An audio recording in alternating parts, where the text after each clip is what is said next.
Salam sejahtera dalam kasih Tuhan kita Yesus Kristus. Bapak Ibu, kalau Bapak Ibu perhatikan buah-buahan yang ada di Indonesia dan yang ada di Israel ada bedanya.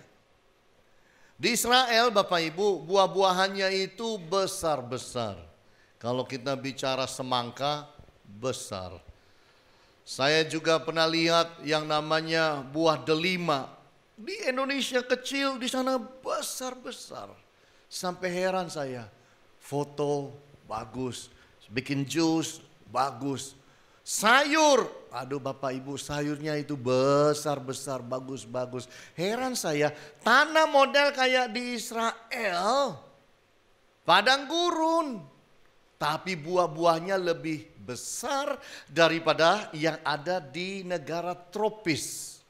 Bahkan yang hebat teknologi di Israel itu dibawa ke Arab. Dan dibuat di sana itu di padang gurun, sawah, tanam padi dan tumbuh. Ini kan luar biasa. Delegasi-delegasi dari Israel juga pernah kunjungi Indonesia untuk bagi resepnya. Gimana sih bisa menumbuhkan itu di tanah-tanah gersang itu? Dalam video yang lain ada foto-foto, saya juga melihat bahwa di bagian dunia ini ada orang-orang yang memang sangat jago. Semangka contohnya besar sekali. Berapa besar semangka saudara pernah lihat dengan mata kepala saudara sendiri? Mungkin kalau kita lihat semangka sekian besar kita udah bilang hebat. Biasanya lihat segini kali. Sebola basket. Kalau agak besar, wow. Ini saya lihat semangka gede. Yang ngangkat 2 orang. Sisi sini dan sana 50 kilo. 1 buah. Pernah lihat jamur? Berapa besar jamur saudara pernah lihat? Kalau saudara tahu jamur, paling-paling kan besar sekian begitu. Ini ada jamur yang tingginya segini. Lalu dia punya itu yang namanya payungnya itu. Gede saudara. Payungnya. Beratnya hampir 12 kilo. Itu berat Bapak Ibu. Hebat ya. Orang-orang yang punya teknologi dan membuat sesuatu yang luar biasa ini. Di dalam hidup saudara dan saya, Allah juga ingin kita berbuah. Bukan buah yang kecil, buah yang besar. Semua kita ini sebenarnya sedang bergumul bagaimana hidup menjadi Kristen berbuah. Karena jujur Allah tidak puas kalau saudara dan saya hanya jadi orang Kristen yang hanya rajin ke gereja, setia baca Alkitab. Kalau cuma itu aja Tuhan bilang kurang. Karena Kristen itu harus berbuah. 2 macam Kristen dalam hidup Bapak Ibu. 1, Kristen mandul. 2, Kristen berbuah. Boleh tanya, saudara yang mana? Yang berbuahkah? Atau yang belum? Itu sebabnya hari ini saya ingin bawa kita melihat kunci-kunci untuk hidup berbuah. The keys to being fruitful. Bagaimana sih hidup ini kita buat sedemikian rupa supaya kita berbuah? Karena Tuhan mau hidup saudara dan saya itu berbuah. Mari lihat bersama saya di dalam Yohanes pasalnya yang ke-15. Yohanes 15 ayat 1 sampai 8. Saya bacakan. Akulah pokok anggur yang benar dan Bapakulah pengusahanya. Setiap ranting padaku yang tidak berbuah dipotongnya, dan setiap ranting yang berbuah dibersihkannya supaya ia lebih banyak berbuah. Kamu memang sudah bersih karena firman yang telah kukatakan kepadamu. Tinggallah di dalam aku dan aku di dalam kamu. Sama seperti ranting tidak dapat berbuah dari dirinya sendiri kalau ia tidak tinggal pada pokok anggur, demikian juga kamu tidak berbuah jikalau kamu tidak tinggal di dalam aku. Akulah pokok anggur dan kamulah ranting-rantingnya. Barang siapa tinggal di dalam aku dan aku di dalam dia, ia berbuah banyak. Sebab di luar aku kamu tidak dapat berbuat apa-apa. Barang siapa tidak tinggal di dalam aku, ia dibuang keluar seperti ranting dan menjadi kering, kemudian dikumpulkan orang dan dicampakkan ke dalam api, lalu dibakar. Jikalau kamu tinggal di dalam aku dan firmanku tinggal di dalam kamu, mintalah apa saja yang kamu kehendaki, dan kamu akan menerimanya. Dalam hal inilah Bapakku dipermuliakan, yaitu jika kamu berbuah banyak, dan dengan demikian kamu adalah murid-muridku. Ayat-ayat ini berbicara mengenai hati Allah. Apa hati Allah? Hati Allah adalah saudara dan saya menjadi umat, menjadi Kristen, menjadi murid yang berbuah. Bukan sekedar hidup, bukan sekedar ada. Bukan sekedar kita itu bertumbuh, tapi berbuah. Hasil akhir yang dimaui Allah dalam hidup saudara dan saya adalah berbuah. Bagaimana kita berbuah? Apa kunci hidup yang berbuah? Nomor satu, a planted life. Hidup yang tertanam itu jalan untuk berbuah. Kalau hidup saudara itu tertanam dalam firman, tertanam dalam Kristus, Anda pasti berbuah. Itu sebabnya kita harus menjadi orang Kristen yang mau tertanam. Ayat 4 berkata, tinggallah di dalam aku dan aku di dalam engkau. Dwell in me and I dwell in you. Tinggal di dalam dia. Tertanam. Jadi secara rohani kita itu tertanam pada Kristus. Karena kita mengalami pertobatan sejati dalam hidup kita. Lalu kita mengalami pengenalan akan Allah. Lalu perjalanan kita dimulai hidup bersama-sama dengan Kristus karena secara spiritual kita mulai tumbuh. Ini yang akan membawa kita berbuah. Inilah hidup yang dikatakan tertanam dalam Kristus. Adalah punya yang namanya pertobatan sungguh-sungguh, punya pengenalan akan Allah. Tapi juga ada secara fisik. Secara fisik tertanam pada gereja yang sehat. Gereja itu seperti manusia. Manusia itu ada yang sehat, ada yang umur panjang, ada yang umur pendek, ada yang sakit-sakitan. Sama, gereja juga bisa begitu. Sama kan dengan perusahaan. Ada perusahaan yang sehat, bertumbuh, berbuah, panjang umurnya sampai generasi ketiga, keempat. Ada pula perusahaan yang 6 bulan tutup, 3 tahun tutup. Perusahaan yang sakit-sakitan, yang Senin Kemis ada. Kita diinginkan Allah tertanam pada gereja yang sehat. Gereja yang sehat itu dilihat dari mana? Yaitu gereja yang fokusnya adalah Kristus. Tidak fokus yang lain. Fokusnya adalah Kristus dan membawa umat itu fokus pada Kristus. Itu penting. Untuk membawa umat kenal Kristus, pribadinya, karakternya, pengetahuannya, hatinya. Tapi bisa jadi gereja yang hanya membawa kita melihat kepada bukan Allahnya tapi tangannya yang berisi berkat. Yang jadi fokus berkatnya melulu. Happy Family membawa saudara fokusnya pada Kristusnya. Itu yang jauh lebih penting. Kalau berkat itu otomatis. Engkau dapat Kristus, engkau dapat berkatnya. Gereja yang punya doktrin yang sehat. Yang tidak neko-neko, tidak aneh-aneh, tidak miring-miring, tidak membuat kita bingung, tidak membuat kita bertanya-tanya. Yang diajarkan murni firman. Ini. Tidak ada sisipan-sisipan yang lain. Sisipan pribadi, sisipan mungkin politik dan lain sebagainya. Nothing. Just the word. Hanya firman. Gereja yang berdoa dan membangun jemaat.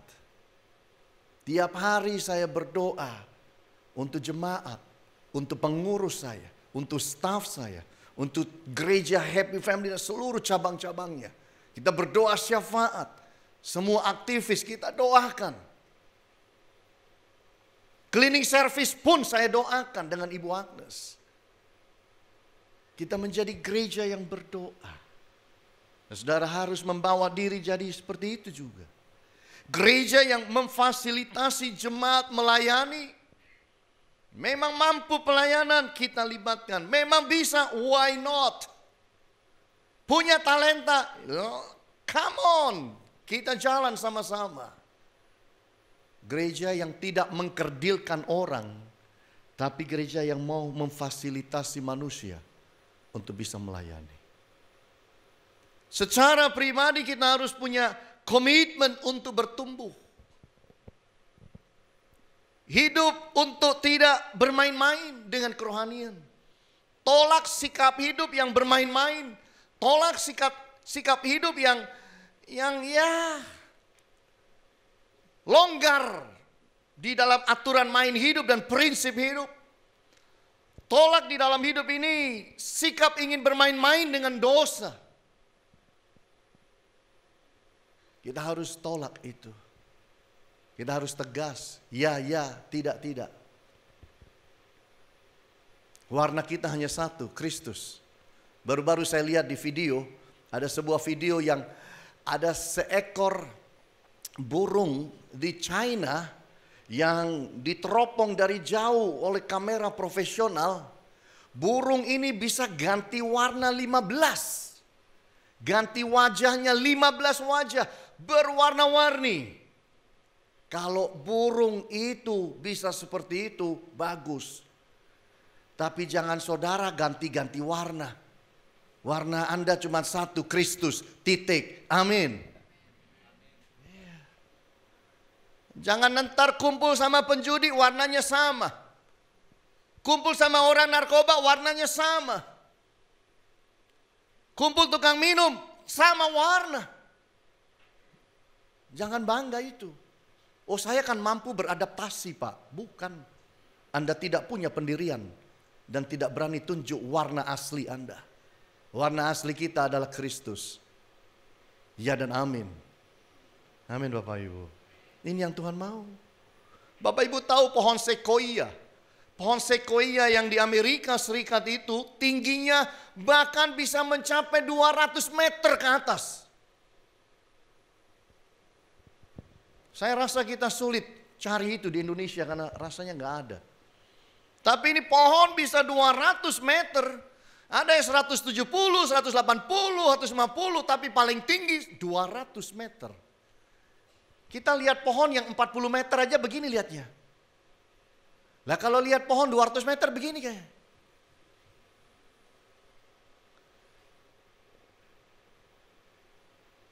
Berapa besar batangnya? 20 orang dewasa berdiri dan membuat lingkaran. Sebesar itu batang pohonnya.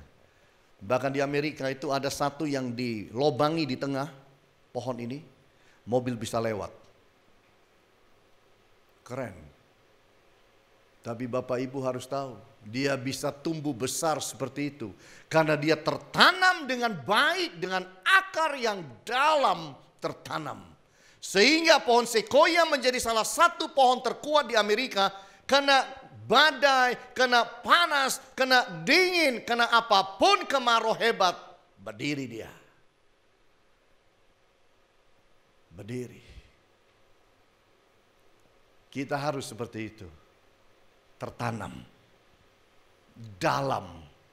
Kalau cuma nempel kekristenan kita yang nempel itu kena tiup tok. Terbang kita. Tapi kalau tertanam, digoyang model apapun, tidak akan terjungkal. Karena tertanam dalam Kristus. Dunia kita ini sedang rusak. Dunia kita ini sudah tua. Dunia kita ini sedang menuju kehancuran. Penganiayaan besar itu mungkin ada di depan kita. Orang Kristen lenggang kangkung aja terus. Yang diperhatikan cuman makan, minum, shopping, fashion, sosialita, arisan, lari pagi.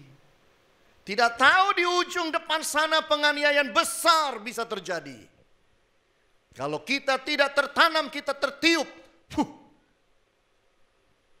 Makanya gereja yang sehat itu membangun dari sekarang. Membangun supaya jemaat itu tertanam. Badai besar datang, Anda tidak goyah. Dan akan setia pada Kristus sampai selama-lamanya.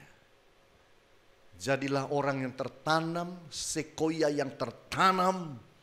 Sehingga kapanpun ada hujan, ada angin, ada badai, Bapak Ibu kita tertanam dengan baik. Itu kunci kita berbuah. Kunci yang kedua kita lihat adalah a connected life. Hidup yang punya koneksi, terkoneksikan dengan yang lain. Karena Kristen itu tidak pernah diciptakan hidup sendiri.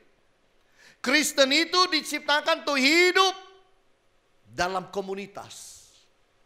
Kalau kita nyanyi nyembah orang banyak seperti ini, itu disebut corporate worship. Nyanyi nyembah secara berjemaah. Kalau saudara itu nyembah di rumah sendirian, itu disebut private worship. Nyembah secara pribadi. Mana yang penting, Pak?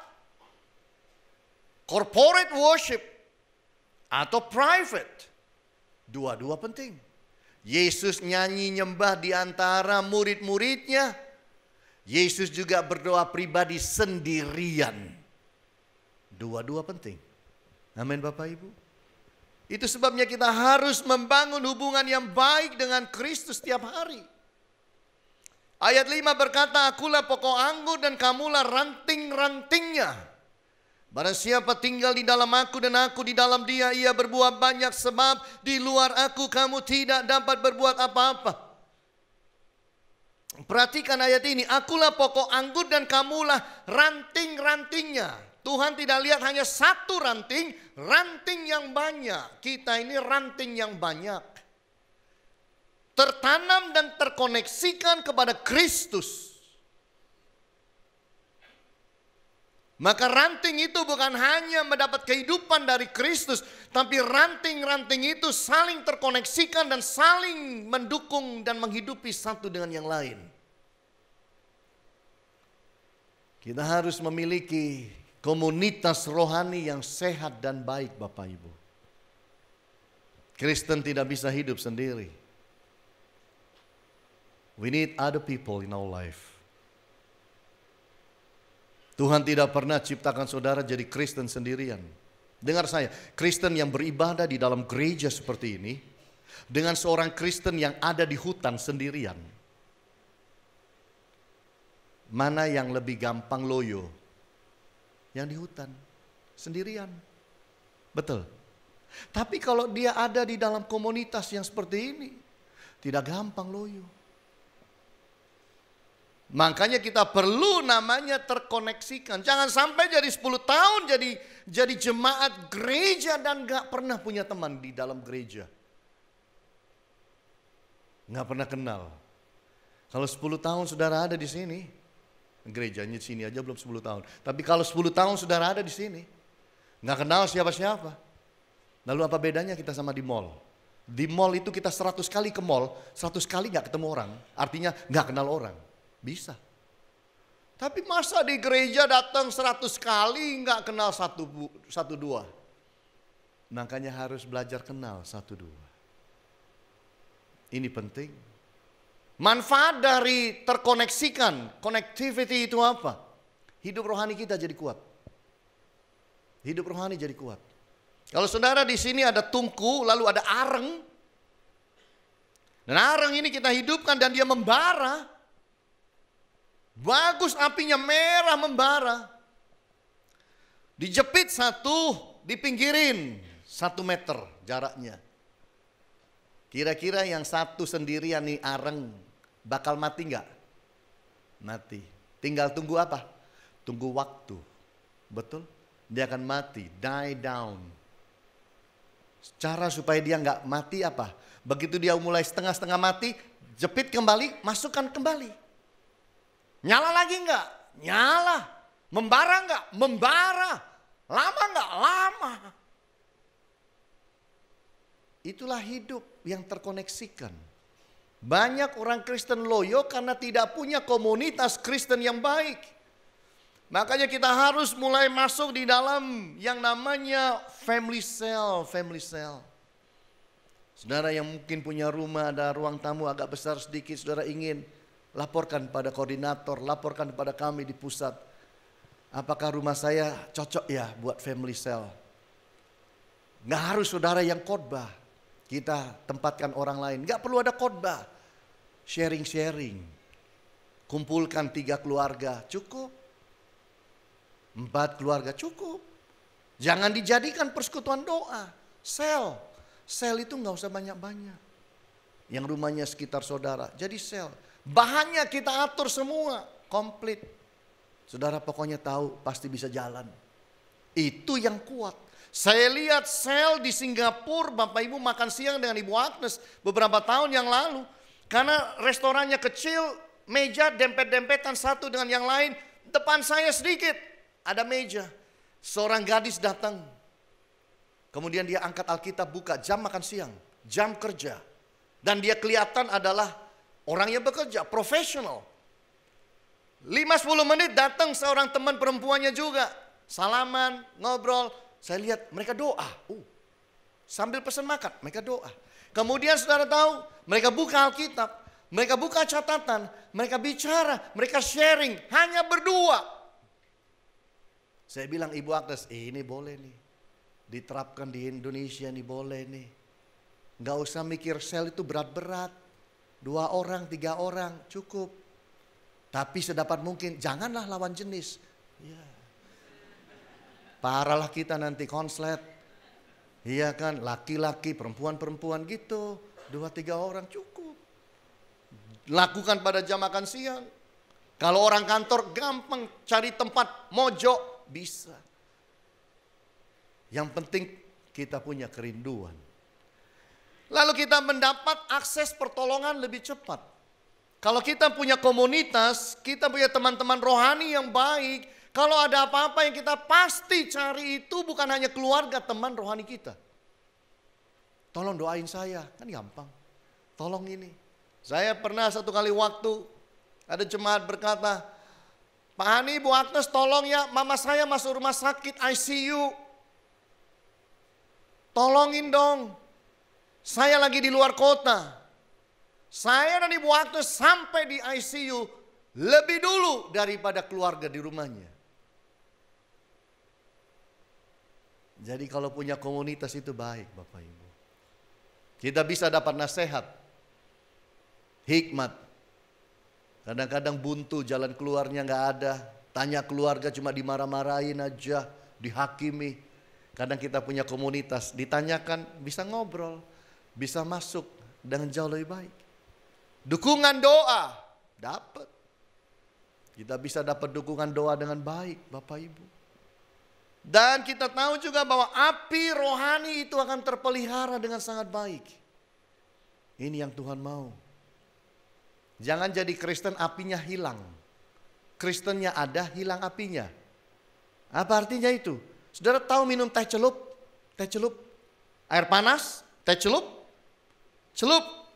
Beli teh celup, datang 1 gelas. Kasih tehnya, buka, masukkan, celup. Kita minum, betul? Coba minum gelas yang kedua, tapi teh celupnya sama. Yang tadi bekas yang gelas pertama. Rasanya beda nggak? Beda. Habis gelas kedua, ganti gelas ketiga.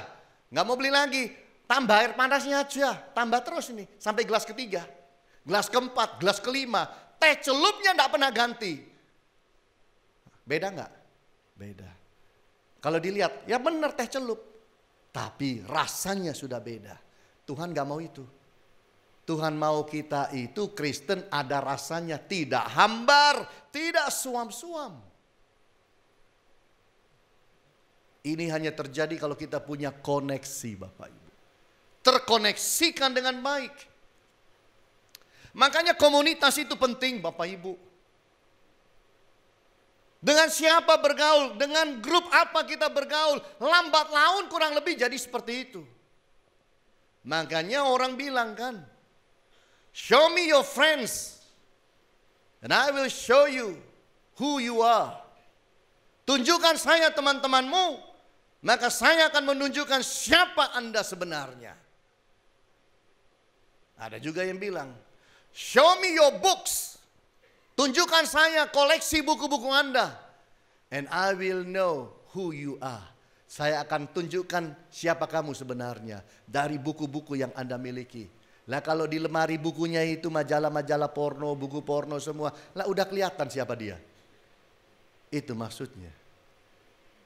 Teman saya di Amerika waktu saya sekolah dahulu. Saya ketok-ketok kamarnya. Cowok nih. Ketok-ketok kamarnya gak buka-buka. Ketok-ketok gak buka-buka. Akhirnya buka. Berantakan semuanya. Sorry Pak Hani. Sorry Han. Lu mau masuk gue bersih-bersih dulu lah. Pendeta kan mau masuk ke kamar saya. Gue bersih-bersih. Apa yang dibersihin? Bukan sapu ngepel. Buku-buku porno, majalah-majalah porno pada diringkesin. Masih ada satu kececeran di bawah. Malu dia. Jadi mari kita belajar dalam hidup ini. Punya komunitas yang baik. Ketika saya sekolah dahulu di Amerika. Kemudian punya teman orang Indonesia. Teman ini kesayangan pendeta. Sebab dia ini anak muda yang seluruh anak muda itu dia ngomong apa ikut. Dia bilang A ikut A. Dia bilang B ikut B. Jam 12 malam. Bisa nelpon saya. Han makan yuk. Hei aku udah di balik selimut nih. Makanlah. Sama siapa aja. Sebutin si A, si B, si C, si D. 5-6 orang. Ayolah makan, ngopi-ngopi lah. Udah ngantuk ini, capek, males keluarkan mobil lagi. Tenang Han. 15 menit lagi kita sampai. Lu turun aja di bawah. Gitu. Gak enak kalau gak ada lu. Gitu Bapak Ibu. Berangkat jam 12 malam 12:30 makan. Dulu hidup seperti itu. Pokoknya dia ngomong apa jadi. Dia giring kita kemana jalan. Basket, basket. Begitu. Naik gunung. Begitu. Shopping. Pulang Indonesia duluan. Sampai di Indonesia. Kayaknya masuk komunitas yang beda. Akhirnya buka apa? Gereja. Enggak. Mau tahu buka apa? Diskotik. Serius. Ketemu saya tuh agak malu-malu. Tapi satu hal. Kasihan. Dulu pemimpin ketua kaum muda. Sekarang buka diskotik. Sedih saya. Tapi udah terlalu dalam tertanamnya. Hati-hati. Tolong Pak, istri Anda komunitasnya apa tahu nggak? Bu, Bapak itu kalau keluar-keluar komunitasnya apa tahu nggak? Anak Anda komunitasnya apa tahu nggak? Komunitas itu bisa rubah orang. Pergaulan yang buruk merusakkan kebiasaan yang baik. Udah firman itu. Jadi kalau komunitasnya tidak pas, bahaya. Milikilah komunitas yang baik. Bangun hidup dalam Kristus. Punya komunitas rohani yang baik. Itu langkah kita bertumbuh. Yang ketiga, bagaimana bertumbuh dan berbuah? Kita harus menjadi orang-orang yang memiliki apa yang disebut a nurtured life. Kehidupan yang disirami, yang dipupuk, yang betul-betul dipelihara supaya bertumbuh, nurture. Supaya hidup betul-betul bisa berbuah. Ini yang disebut dengan orang sebagai spiritual diet. Spiritual diet. Makanan rohani. Kalau ada Bapak Ibu sedang diet, diet itu apa? Mengatur pola makan dengan tujuan-tujuan tertentu.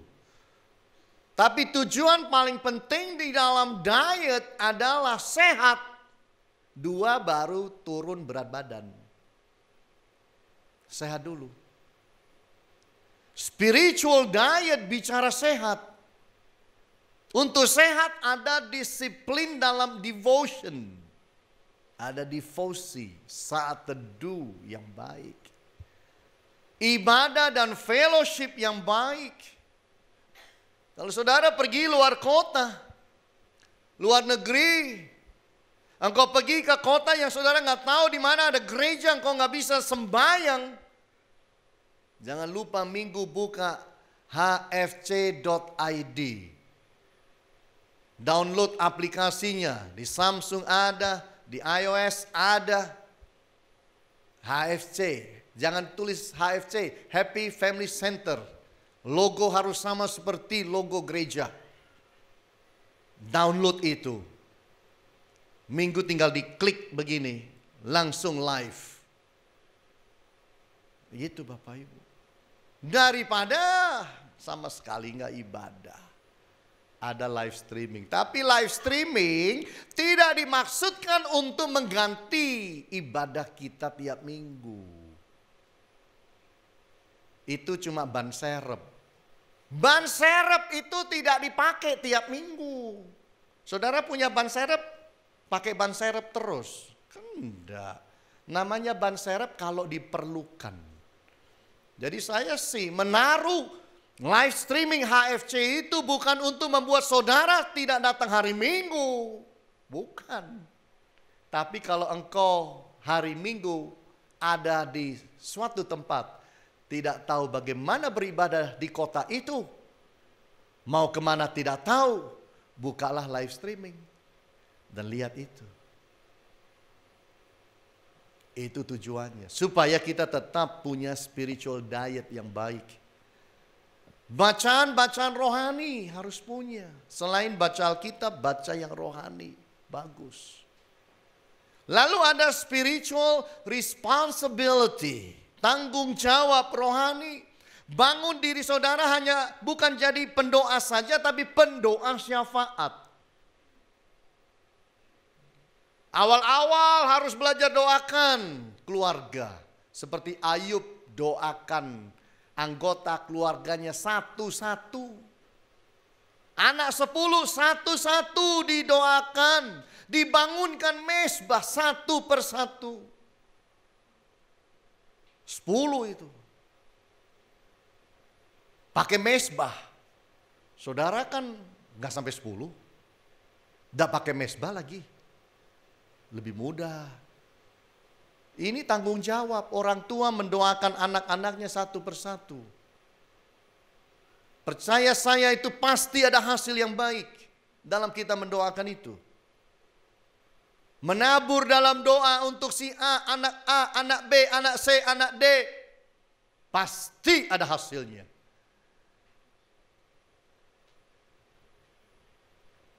Menjadi counselor. Jangan sekedar jadi Kristen. Kalau teman itu lagi kesusahan, tanya susahnya apa. Selain didoakan, lalu didengar ceritanya, berikan solusi-solusi Alkitabiah. Kalau saudara tidak bisa, bawalah kepada pemimpin gereja. Kepada koordinator.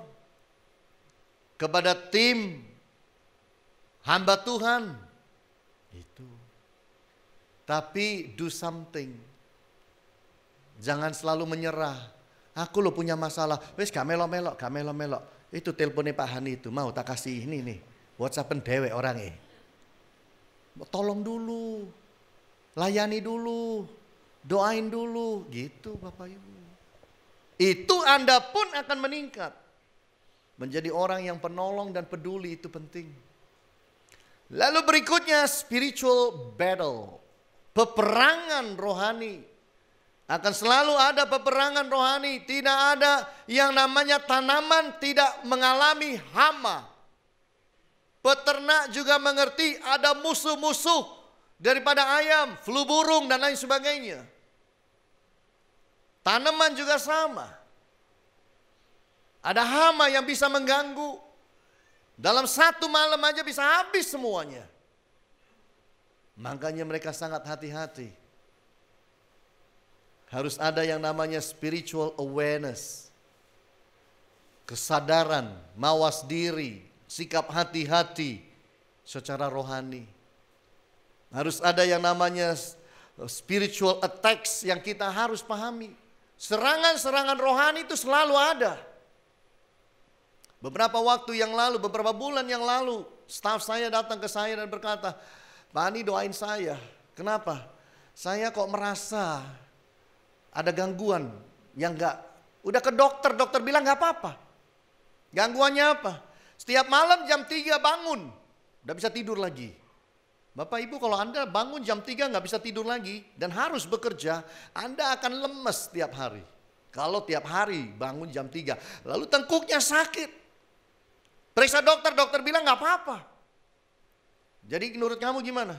Gak tahu Pak, mungkin aku disantet orang Pak. Oh ya doa. Di kantor saya doain tumpang tangan, usir dalam nama Yesus. Malam dia tidur, besok saya tanya gimana? Wes Pak jam 3 lewat Pak, gak bangun Pak. Bablas sampai pagi Pak, terus tiap hari. Dan gak sakit Pak, sejak Bapak doa tumpang tangan udah hilang Pak. Puji Tuhan. Ini adalah orang yang mengerti bahwa ada serangan-serangan rohani dan tahu bagaimana mengatasinya. Kalaupun tidak bisa diatasi sendiri, dia tahu kemana dia mencari pertolongan. Dan jangan jadi orang yang dihantam terus oleh si jahat dan diam aja. Babak belurlah kita kena tembak terus kita. Ada yang datang kepada saya dan berkata, saya tiap malam bangun jam 3 Pak, bangun aja. Lalu paha saya ini sakit semua, kayak ditusuk jarum ini paha kiri. Terus ini, nangis dia. Cowok. Saya bilang ayo kita doa. Usir dalam nama Yesus. Mulai hari itu tidak ada gangguan lagi. Tapi kita harus mawas diri. Spiritual enemy, musuh-musuh rohani itu ada. Saudara pikir kalau Tuhan berkati saudara terus nggak ada yang iri hati? Iri hati itu tidak datang dari orang dekat, dari keluarga dekat, dari sahabat-sahabatmu. Iri hati itu datang dari setan juga, iri hati dia. Ayub aja diiri hatiin. Tuhan bilang, Tan, lu dari mana aja? Bagaimana gitu kan? Oh dari keliling dunia. Terus Tuhan bilang kan, lu udah pernah lihat belum si Ayub nih, hamba gua nih. Keren nih, mantep nih, setia ini, jujur nih, rendah hati nih. Terus setan iri hati kan? Iyalah engkau berkati melulu. Coba kalau nggak diberkati, pengen tahu gua. Itu kan mulainya di situ. Ayub kemudian mengalami berbagai macam hantaman. Kan dari situ. Allah pamerkan, setan iri hati. Lalu apa terjadi? Allah buktikan. Setan kalah akhirnya. Itu konsep yang ada dalam kitab Ayub Bapak Ibu. Jadi kita harus hati-hati. Kalau kita mau berbuah, tidak bisa tidak tertanam. Tidak bisa tidak, ranting itu tidak punya connectivity. Terkoneksikan. Lalu bagaimana itu bisa naik itu? Yang makanan, suplai makanan dan lain sebagainya. Sehingga ranting itu menjadi tambah panjang, tambah besar, kemudian berdaun, lalu kemudian berbuah. Tapi sebelum itu harus bertumbuh. Kalau kita sudah punya 3 itu, tertanam, terkoneksikan, bertumbuh. Berbuah itu adalah otomatis Bapak Ibu.